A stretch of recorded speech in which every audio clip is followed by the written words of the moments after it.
More patriots died there than any other site in the Revolutionary War.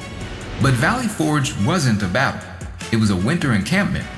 So how did nearly 2,000 troops perish in rural Pennsylvania?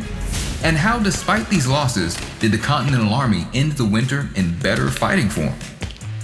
On December 11, 1777, 12,000 Continental Army troops marched into a wooded valley in White Marsh, Pennsylvania. The Patriots had lost the capital, Philadelphia, to the British, and they were looking for a place to lick their wounds over winter. But despite their exhaustion, it was no time to rest. General George Washington divided his men into teams of 12 to build defenses and log huts for shelter.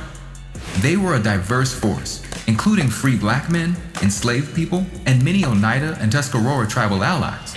There were women present too, in the form of camp followers and wives.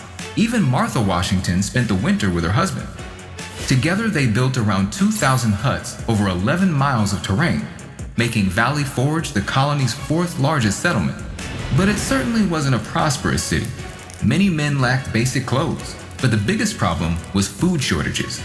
Foraging missions were sent far afield. They barely brought back enough to keep people alive.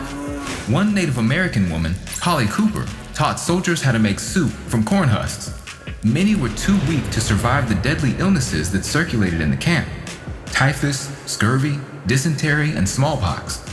Of the 12,000 who started the winter at Valley Forge, 1 in 6 never saw the spring.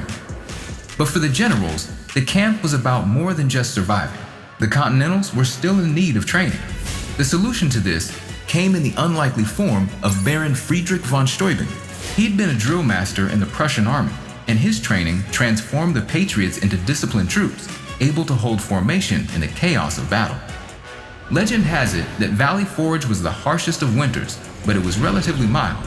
It's actually a metaphor for the difficult circumstances the Patriots found themselves in, circumstances which forged the spirit and fighting ability of the Continental Army.